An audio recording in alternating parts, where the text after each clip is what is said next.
están de moda las noticias falsas. No es la primera vez que ocurren. De toda la vida ha habido noticias falsas. El problema es cómo corren ahora.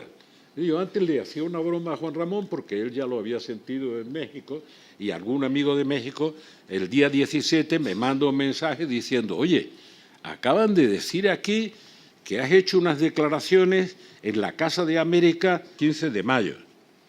El director de la Casa de América se hará responsable de estas declaraciones porque yo no estuve en la Casa de América y dejé de fumar cigarrillos en el año 2000. ¿Qué tiene que ver eso con el entrecomillado? Para que les divierta un poco.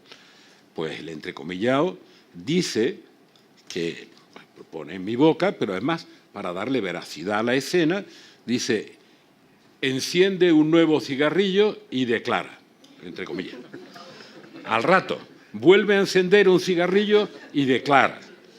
Me ofende, porque si hubiera dicho un puro y no en la Casa de América, pues se hubiera acercado a la verdad, pero aquí no me lo hubieran permitido, así que tampoco. Y termina diciendo: enciende otro cigarrillo y continúa. Comillas. Por ejemplo, no conozco a López Obrador. La primera frase es que había conocido a Chávez después de su elección, porque hace el comparativo de Chávez de López Obrador. Pero puede llevar a México a una catástrofe sin precedentes, pero peor aún de lo sucedido en Argentina o Brasil, porque su dependencia de Estados Unidos es mucha y su brecha entre pobreza y riqueza es enorme, tal. Bueno, la literatura es bastante descriptible y bastante infecta, pero lo curioso es que, claro, me llaman algunos amigos de México, amigos compartidos, me dicen: oye, pero tú has hecho esta declaración. Digo: ¿declaración de qué? Te la mando. Bueno, pues la declaración ha circulado, obviamente, como la pólvora por las redes sociales de México, y bueno, yo ni fumo cigarrillos, ni estuve en la Casa de América el día 15 de mayo, ni conocí a Chávez cuando ganó las elecciones, sino 7 años después, y sin embargo sí conocí a López Obrador al mismo tiempo que ganaba las elecciones Chávez en Venezuela. Y lo conocí como regente de Ciudad de México y he hablado con él varias veces. Por tanto, todo lo contrario de lo que dice. Y a continuación me dicen los amigos: ¿y lo vas a desmentir? Digo: si tuviera que desmentir todas las tonterías, todas las falsedades que dicen de mí, no haría otra cosa. Y es muy aburrido. ¿Cómo quieren que dedique mi tiempo a este tipo? Solo como ejemplo de qué tipo de política estamos viviendo, para explicar uno de los elementos que está perturbando la gobernanza. Uno, la gobernanza de la democracia representativa. No es el único. Pero claro, tanto valor tiene esa opinión en forma de noticia o de información entrecomillada como la contraria. ¿Cómo se contrasta la veracidad?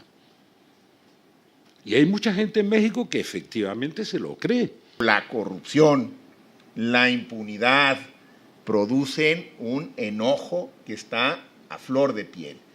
Y la violencia interna, la del crimen organizado por la absurda guerra contra las drogas que inició el presidente Calderón y que continuó el presidente Peña, esa produce un verdadero temor generalizado por ese tipo de violencia que estamos experimentando en México. Que, por cierto, y ya que Felipe tocó el caso de Venezuela, que me parece muy oportuno tocarlo por muchísimas razones, creo que procede ahí, como él ya lo inició, un diagnóstico diferencial. Evidente. ¿No? Porque también en la confusión se ha tratado de hacer equiparable la situación de México a la de Venezuela, que creo que no lo es. Se ha tratado de hacer equiparable a Maduro, que acaba de ganar una supuesta elección en la que casi nadie cree, ¿no?, con lo que pudiera ocurrir en México el 1 de julio, que yo anticipo que a menos que tengamos una mayor escalada de violencia, el principal riesgo de las elecciones en México es la violencia, no son los candidatos. Pensar que un candidato es un riesgo es tener de entrada un temor a la democracia, y a mí me gustaría conocer el punto de vista de Felipe González sobre si hay alguna razón para tenerle temor a la democracia. Vamos, finalmente, si hay una votación masiva el 1 de julio, como yo creo que ocurrirá en México, ¿por qué tenerle temor de antemano a la democracia? Aun cuando pudiera ganar alguno de los candidatos que no tendrá necesariamente la simpatía de todos, pero no es, como buen socialdemócrata, la solución de la democracia es más y mejor democracia. ¿Sigue siendo esto válido? Lo que decía Abraham sigue siendo válido, pero verás, vamos a ver. A mí no me extraña que estén alertando sobre todos los males del infierno en función de no sé qué hipótesis de trabajo.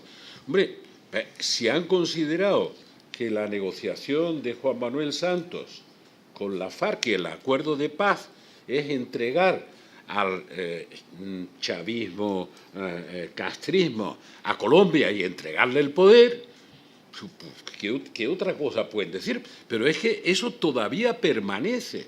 La FARC se ha desarmado, se ha presentado a las elecciones, ha sacado un 0,5% y todavía están diciendo que Santos ha convertido a Colombia al castrochavismo. O sea, la exageración puede llegar al ditirambo y lo malo es que hay mucha gente que se lo cree. Lo que pasa en México se verá el 1 de julio. El grado de incertidumbre sigue siendo alto. López Obrador va el primero.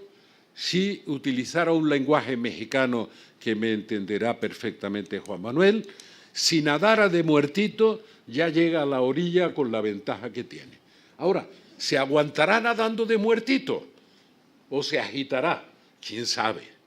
Está difícil en su personalidad. Es decir, a mí me dicen, bueno, ¿y cómo ves Yo lo he conocido de regente de Ciudad de México. Y debo decir que las cuentas por lo menos las hacía, que no es fácil gobernar Ciudad de México, que la ciudad pues la cuidó bastante. Yo había políticas con las que no estaba de acuerdo, pero he hablado con él varias veces. Y además era y sigue siendo un mago de la comunicación.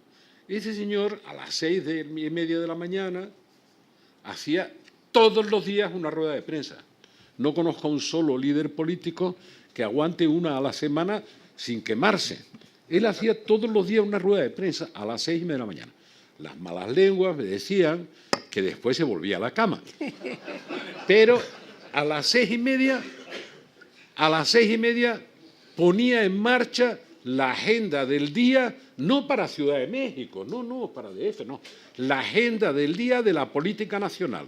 Cada día, durante años. Era una cosa sorprendente. Y sobrevivía a esa tremenda quemazón. Que yo creo que hay factores no de imprevisibilidad sobre lo que va a pasar el 1 de julio, que eso es lo lógico en la democracia.